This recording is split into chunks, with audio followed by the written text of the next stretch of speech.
I'm about to take my newly purchased BMW iX on a 1,000-mile road trip from Houston to Chicago and see if this electric vehicle from BMW has what it takes, or will I regret this at the end? All right, so it's super hot in Texas, like 90 degrees, so I'm gonna start this car up. The car is cooling down, so I'm getting a lot more comfortable.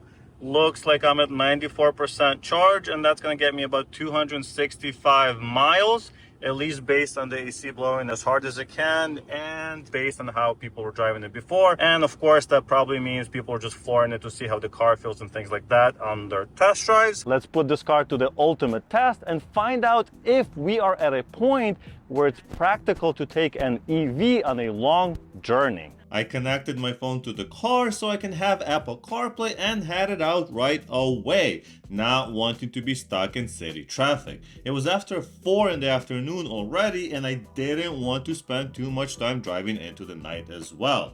I managed to get out of the city in another 20 minutes and I was on my way. Excited to learn about the charging infrastructure and real-world experience on my first EV trip. Alright, so I'm at 50% charge now and I still have 147 miles of range left and I got about 87 miles to go to my next charger. So far, it's been doing pretty well. The next hour or so was very uneventful as I drove through the flat Texas countryside, but I quickly started to learn that predicted range is just that. A guess to what it might be under certain driving conditions, which I wasn't always meeting. At the time, I didn't even realize this, but if we take a quick look at the screenshots from the start of this trip, we can see that I had 199 miles to go and a predicted range of 266 miles. That means I should have had 67 miles of range left at the next charger. All right, so a little bit of progress. We're at 25% charge, 69 mile range left. Nice. And we got about 22 miles to our destination. However, with 22 miles still left to go, I only had 69 miles of range. I wonder if this will become a theme throughout the trip. So we made it to our first destination and we are at 17% charge. We have about 51 miles of range left and we did about 205 miles. I know it says 175 here, but I forgot to reset it until about 30 minutes in. All right, so I've arrived at this Rad EV charging. Never used it before. Hopefully it's not difficult to set up. Let's see what the process is. Hopefully I don't need to get an app or anything like that. Okay, that unplugged. Whoa, that's a heavy cable. I think I'm gonna need 2 hands for this.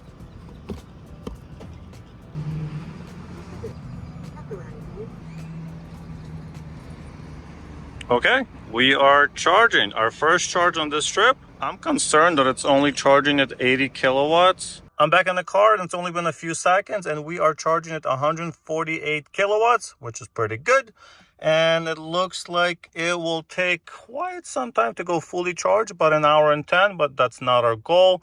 I'm going for about 85 or so percent. And looks like we would get about 304 miles if we were to wait that long. But actually, we'll see how long it takes. I'm gonna go take care of business and maybe get a pie. That looks pretty good. Getting closer to this Texas-sized gas station, my decision was quickly made for me. I mean, it does say Texas Best Smokehouse. Even though this was inside a gas station, this place looked legit and their barbecue combo was delicious and made this hungry boy very happy. Well, something that I was not expecting to happen happened. I came back about 10 minutes ago and the car wasn't charging, so I was like, what's happening? Well, after about 40 minutes, the charger stopped charging and it just told me that insufficient funds. But I put a credit card in, so how would that be insufficient funds? That makes no sense. I guess it has a limit. It charged about 60 kilowatt hours and it charged me about like $45 or so, which is kind of expensive actually. It looks like this one's pretty expensive. It's 85 cents a kilowatt hour. But yeah, I'm not sure why it stopped. Wish it didn't, because I missed out on basically like 15 minutes of charging while I was having dinner. But yeah, I'm gonna spend another maybe 10 minutes here or so, get my stuff ready, and then I'm gonna head out because I need about 240 miles to get to my hotel that I'm staying overnight, which should have a slow charger. That's the beauty of using public chargers. You never know what happens. So, well, lesson learned. I'm gonna actually connect my phone now to the car so I can get a notification if it stops charging next time, and I won't run into this issue. All right, I think I have enough charge. Yep, we're gonna stop charging and unplug. Oh, man, this is so heavy. All right, so we are at 87%. We have 265 miles of range, and I got about 230 miles to go to my hotel, so that should be good. All right, so I have added the car to the app, and now we can head out, and I won't have that issue next time. So let's go.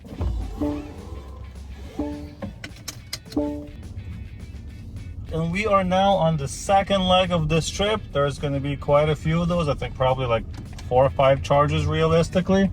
So let's get going. So the trip continues. We have done about 310 miles out of the 1,050 something miles, maybe a little bit more, depends on which routes I take. It's been very comfortable. It's been a pleasure to drive so far, and I really enjoyed the torque. So if I want to overtake or do anything like that, it's instant and it's so good. Even though I'm driving in B mode, which is basically like regenerative mode, when I let off the throttle, it regenerates the energy and slows the vehicle down, which is fine because it's basically on cruise control the entire time unless I need to slow down, which is what it's for, I guess, and it works well. So I'll see you at the next stop, which is going to be the hotel, where we're going to plug into a slow charger, and hopefully by morning we're going to have a pretty good charge.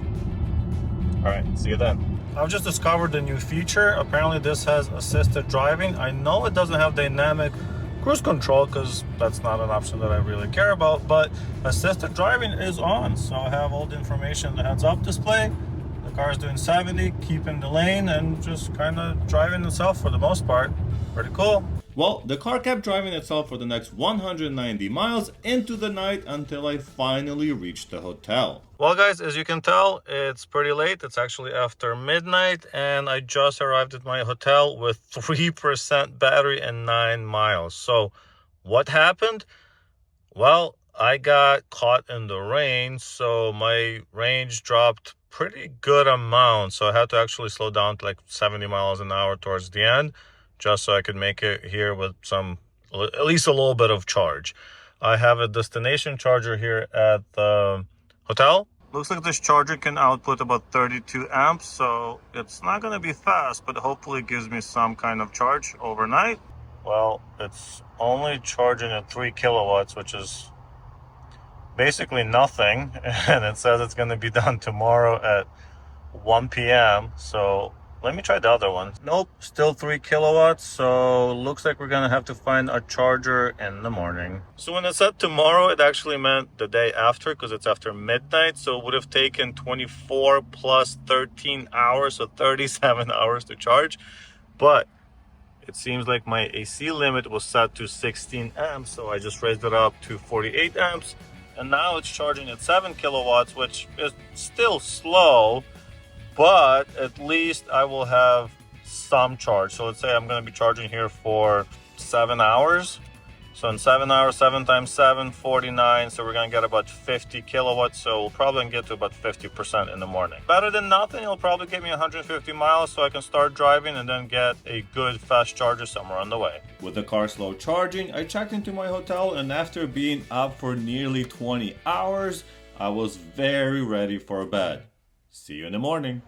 Good morning, beautiful people. Well, I overslept. It's about 8:30. I was hoping to leave at like 6, but we have a 12-hour drive or so. Well, 10-hour drive and like almost 2 hours of charging. Well, here's our status. We are at 53%, so about 158 miles.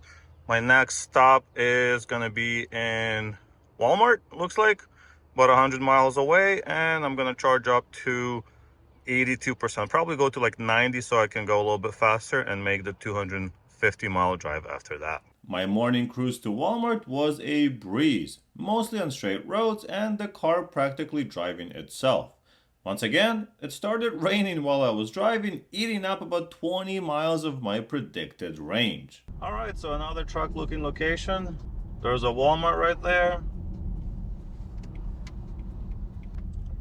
Here is our charging station. Let's find the fast one. 350, 350. It looks like pretty much all of them are 350. That's awesome.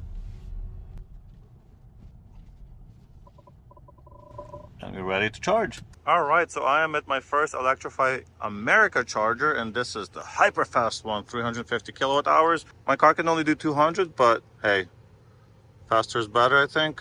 So it's gonna be 56 cents per kilowatt, better than the one yesterday. I don't have the pass, so let's see how that works. I guess you just pay here. Do I just go like this? I don't really make it very clear. Ready? Okay.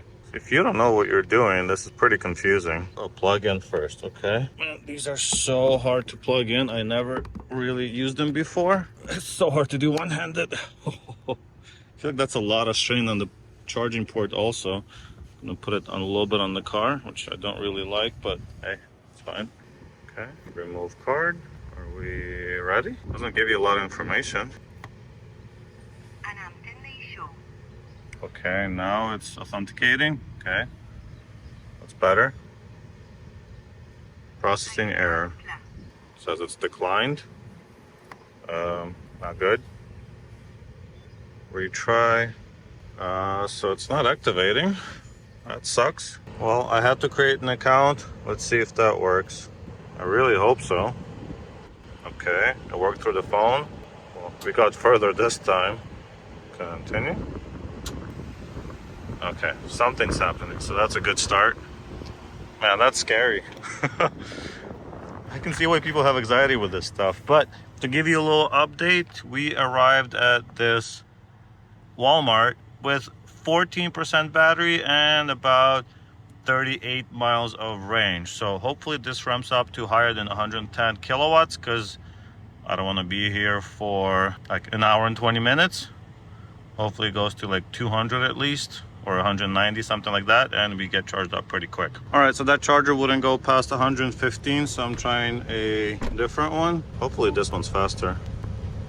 I don't want to be waiting here for an hour. It says it could charge up to 226 kilowatts, so let's see those speeds. I already wasted like 15 minutes here connecting, setting up the app and all that stuff. The card wasn't working. Okay, so this one's working better. Thank God. Yeah, I'm definitely learning that people are not just saying that these things are finicky. This is definitely finicky, but at least we are now charging at 175 kilowatts. So now I have only 38 minutes to 80%. So I'm gonna go do my stuff and I'll be back, and hopefully we're at like 85-90% when I'm back. Well, it's been about 20 minutes and I'm back from Walgreens, and it looks like the charging speed has slowed down to 100 kilowatts. So it looks like I'm going to be here for another 18 minutes at least. Realistically, I want to go a little bit above 80 because I'm not sure if I'm going to make it to my next stop if I stop at 80. So looks like we're learning about the charging curves here, because the curve really goes down after probably like 50% or so. And it starts charging slower, obviously. So I've been charging for like 35 minutes, including the other 2 minutes on the other charger. It has slowed down to 57 kilowatts, so it makes no sense to stay here. I'm just gonna move on. There is a charger about 130 or something miles away that's literally right off the highway, and I can just spend 10-15 minutes there and keep going. And here's the summary. So it cost me $40 basically to charge. That's gonna give me about 230 miles or so of range. 237 miles to be precise. Well, that was the plan, but then the plan changed when I entered the destination into Google Maps and learned that it was permanently closed. Not to worry, plenty of chargers around, so I decided to drive a little further and stop at a ChargePoint charger. That was also just a couple of minutes off the highway. Since it continued to rain and speeds were higher on this stretch of road, and I didn't charge to 100% at Walmart, I wouldn't make it to the Marion, Illinois charger without this stop. We have arrived at the next destination. We are at 14% charge and only 35 miles remaining. And I plugged in, but unfortunately this one is only charging at 27 kilowatts. And it says it's gonna take 3 hours, so hopefully that car is going to be done soon. Maybe I can try that one and see if that's going to be any faster. A little bit of good news. The nice gentleman that was charging next to me has finished up. and left. So I plugged it into his charger, and now I'm charging at 72 kilowatts, which is still super slow, but at least I can get to maybe 100 miles or so I can go to the next one that should be much faster. Man, this is becoming a little bit more tedious than I expected, honestly. All right, after a very slow 75 kilowatt charger and that really crappy 27 kilowatt hour charger, I am ready to go to the next one. There is a Tesla charger that has CCS connectors that should charge basically max speed. So let's go do that. It's about 77 miles away, or about an hour. So hopefully it's much better than this, because this sucks.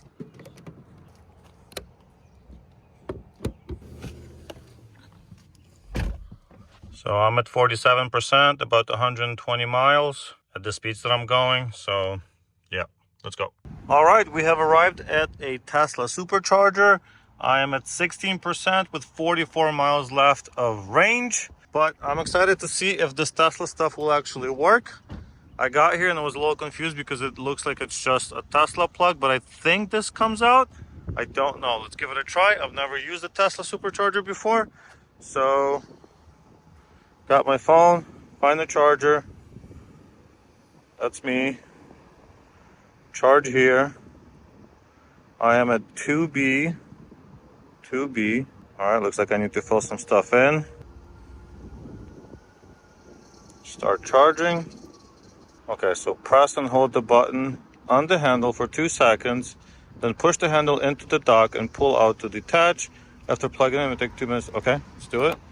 There we go, clicked in. Am I gonna reach my car? Maybe. That just about reaches. I could have backed up a bit more as well, but it doesn't say anything on the charger, so let's see what happens in the car. I'm really hoping that Tesla actually works as advertised, because all these other chargers have been, well, not all the others. The last couple have been sort of problematic, so let's see. It's ramping up. All right, we're already at 160. That looks pretty good, because we're doing a long charge here. We're gonna go until like 90%. So I'm gonna go spend some time over there, and I'll be back. So I haven't really talked about specs in this video yet, but this is a 2022 BMW iX xDrive 50, which means it has 2 electric motors producing combined 516 horsepower and 564 pound-feet of torque.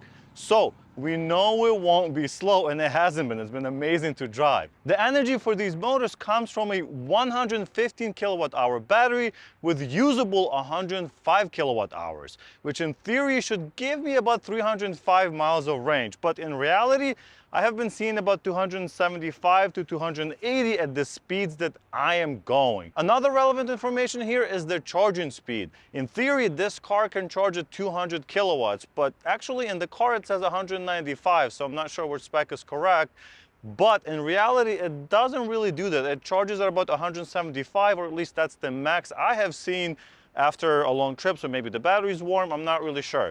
We'll have to test it when the car is maybe more cooled down or something like that, but I've been seeing a max of 175, and actually that was this Tesla charger. With all that said, with my experience so far, it's taken about 45 minutes to go from 10 to 80%, so you definitely have to plan your stops accordingly and do something like have lunch or do whatever, because otherwise it gets kind of tedious to just sit and wait for the car to charge. This car also has the 22-inch wheels, and it was very hot on a big part of my trip, about 85 to almost 90 degrees outside.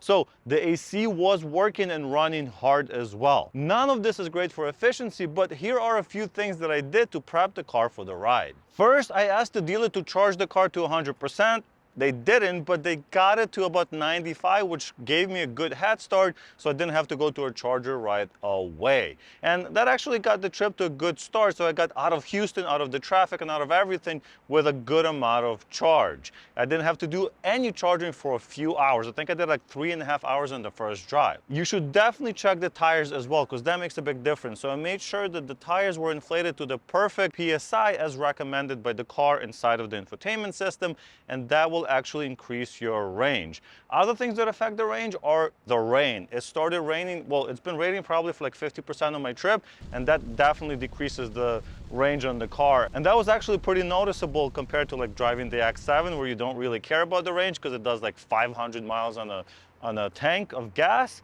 So yeah, definitely something to pay attention to. And to be very clear, I did not go under the speed limit or, you know, slow down the traffic or do anything abnormal like that. I did slow down for about half an hour yesterday around midnight because I just didn't want to have to make another stop before I reached my hotel. All right, so I'm at 96%. I got a little distracted and we slowed down to 60 kilowatts, so it's definitely not worth staying here. Looks like I have about 262 miles at 80 plus miles an hour speed on the highway. So let's get it unplugged. I'm not really sure how, because I believe you probably have to disconnect it from the app. I don't know. Let's see. Press the button. No. Yes. Can I pull it out? Yes. Okay, cool. Gonna plug this back in. Thank you, Tesla. Actually, the best charger I have used on this trip so far. Very easy to plug in. Of course, you do need to download the app, but hey, it worked really well. Being in my home state, I felt like I was almost there, but still had over 300 miles to go and one last charger to check out. I have finally made it to the last charging stop at 25% battery charge, and that's about 67 miles. So this is going to be the last charger I'm using, the Circle K, up to 180 kilowatts. Looks pretty good.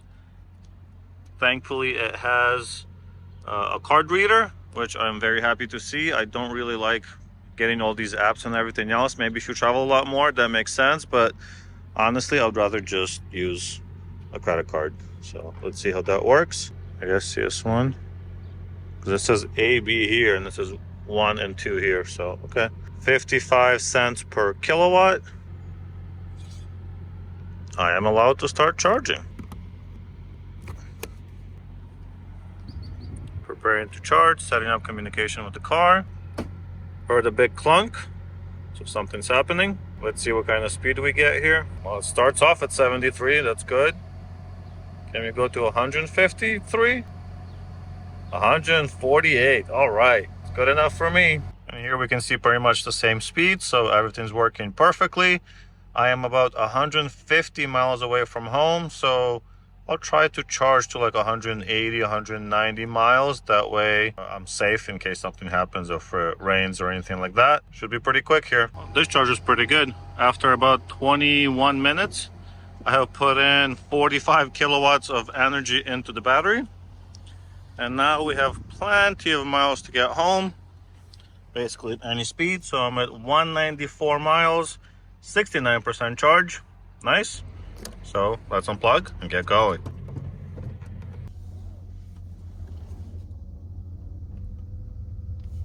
In a quarter mile, turn left onto the I-57 North ramp to Kankakee. So I just finished charging for the last time on this trip, and I'm at about 960 miles of driving. So I still have 160 miles to go, but I just wanted to give you some thoughts after being in this car for basically 1,000 miles. And honestly, I am very impressed. This is the most comfortable car I have been in. And I know I probably said this multiple times in this video, but it is so comfortable. Not only is the air suspension and the suspension in general very comfortable, but just how fun it is to drive, and this acceleration is amazing. On top of that, these seats are really good.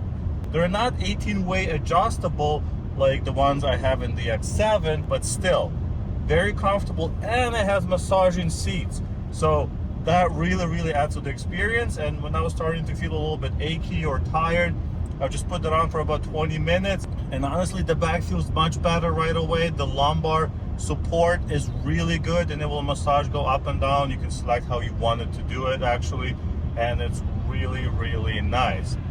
Also, the sound system. The Bowers & Wilkins sound system with the 30 speakers. Woo! It's so good. I've been entertained the whole time.